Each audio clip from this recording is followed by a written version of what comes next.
Olá! Mais uma vez, sejam todos bem-vindos, bem-vindas ao nosso canal Brasil Cultura Invisível. No vídeo anterior, tratei da importância da cultura na vida social. Hoje, falarei da diversidade social brasileira. É sabido que a desigualdade social é algo marcante no nosso país. As classes sociais são marcadas não só pela divisão social, como renda, habitação, educação, lazer, cultura, educação e tantos outros. É comum ouvir: o Brasil é miscigenado.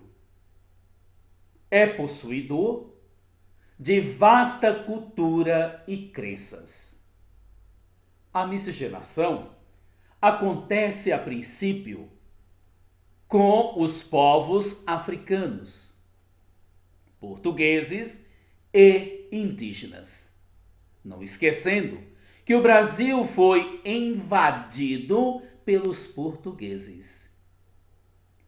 E, posteriormente, trouxeram os africanos como escravos para cá. No decorrer do tempo, chega os japoneses, alemães, italianos e outros povos. Todos os povos que chegaram aqui trouxeram seus hábitos, língua, cultura, crença, culinária e modo de ser, fazendo com que o Brasil seja de fato vasto culturalmente. Porém, dentro desta diversidade há o racismo, as desigualdades sociais e as mazelas.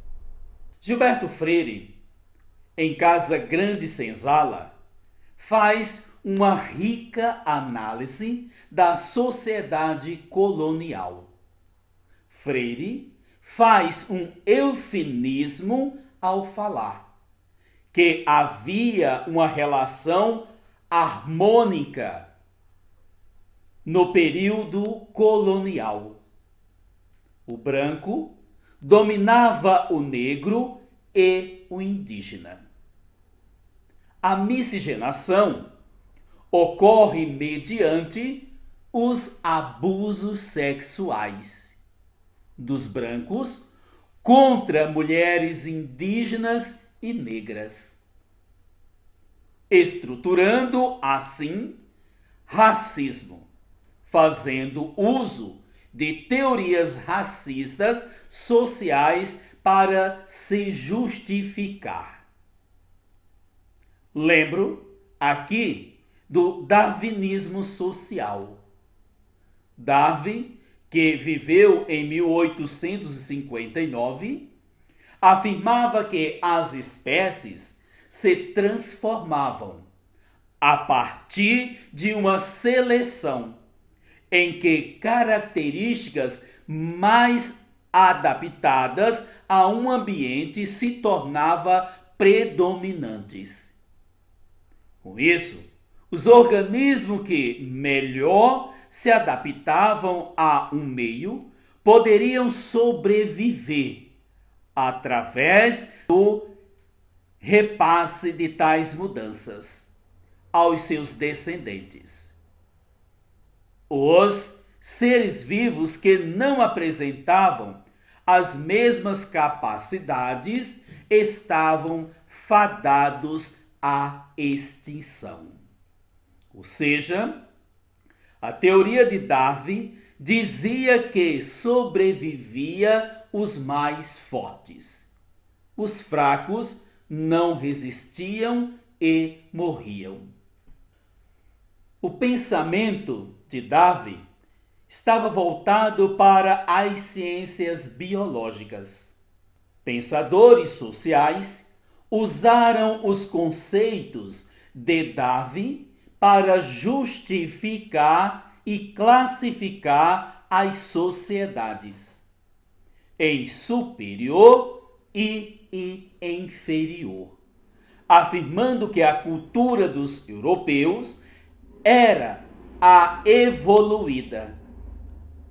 Os povos das outras regiões, como Ásia e África, era uma sociedade inferior, sendo povos primitivos. Primitivos aqui, vamos colocar entre aspas, tá?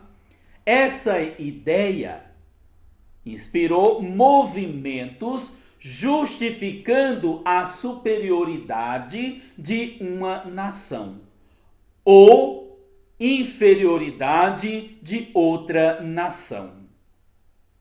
Aqui eu recordo de Gobineau, que pretendia estabelecer um dogma científico: a superioridade do branco sobre os demais. Gobineau, então, cria aqui uma ideia de superioridade de raça, o branco sempre sendo o superior. No final do século XIX e início do século XX, surgem as teorias racistas e eugênica, a ideia de superioridade entre os grupos étnicos.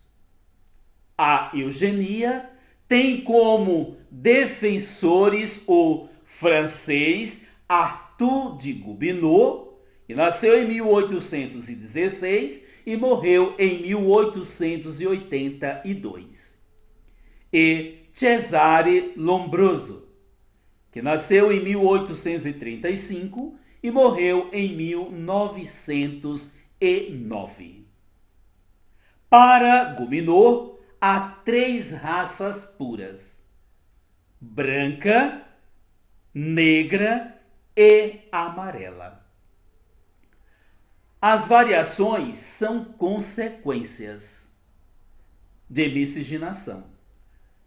Para ele, cada raça apresentava características físicas, psicológicas e sociais próprias, e a mistura entre elas resultaria na degeneração das mais desenvolvidas, ou seja, a mistura do branco com o negro e o asiático iria afetar, digamos que, a superioridade do europeu. Quanto mais uma nação fosse miscigenada, como o Brasil, maior seria a desintegração. Por isso que o Brasil deveria ser branqueado. Olha aqui como surge a ideia de branqueamento do Brasil. Lembremos, o Brasil estava com os negros, com os índios e com os portugueses.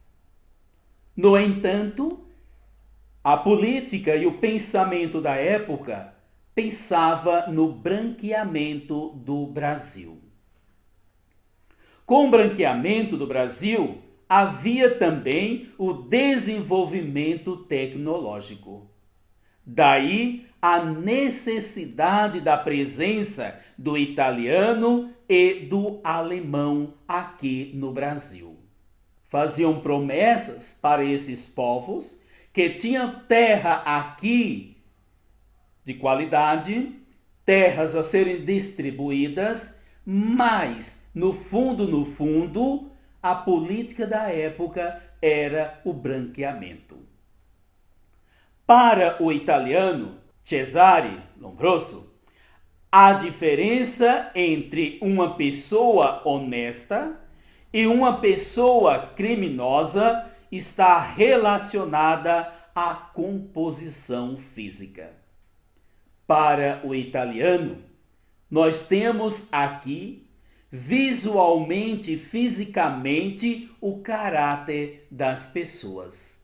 Fisicamente era possível ver quem era honesto, quem era desonesto, quem era criminoso também. No século XV, o europeu inicia a exploração no mundo. As diferenças físicas foram determinantes para classificar os povos, sempre fazendo uso do etnocentrismo. No século XVIII, a cor da pele foi transformada no principal critério para classificar as sociedades, seguindo interesse econômico, político das elites. A ideologia do racismo está baseada em estudos do comportamento humano, que procurou explicar as diferenças sociais. Essas ideias sustentam ainda hoje o racismo no Brasil. A teoria darwinista foi questionada no fim do século XIX por Franz Boas. Para Boas, cultura é um todo integrado e não algo desintegrado. Os hábitos, o pensamento, as técnicas e as relações de um povo. A mistura de diversos povos faz a nossa diversidade cultural. Alimentar, cores, crenças. A mistura faz nascer aqui a Umbanda no Brasil. A mistura de elementos do indígena, o catimbó, a mistura de elementos do candomblé, do kardecismo e do catolicismo popular. Assim, nós vemos quando que uma cultura começa a aparecer com diversos povos. O africano, o indígena, o português, o europeu, de forma geral, que habita aqui o Brasil, que traz a sua maneira de ser. E assim nasce algo aqui no Brasil. Conforme vimos que a cultura ela é apresentada a um povo que nasce de um povo. Nesta reflexão, nós podemos mais uma vez compreendermos que a diversidade cultural do Brasil é a soma de diversos povos. Quando que diversos povos unem-se e procuram desenvolver uma cultura diferente, ou seja, somando a sua cultura com outras culturas. Espero ter contribuído com a sua reflexão mais uma vez. Lembre-se que a cultura é um produto do povo.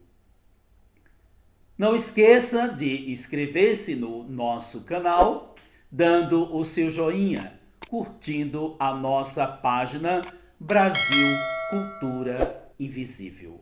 Até a próxima!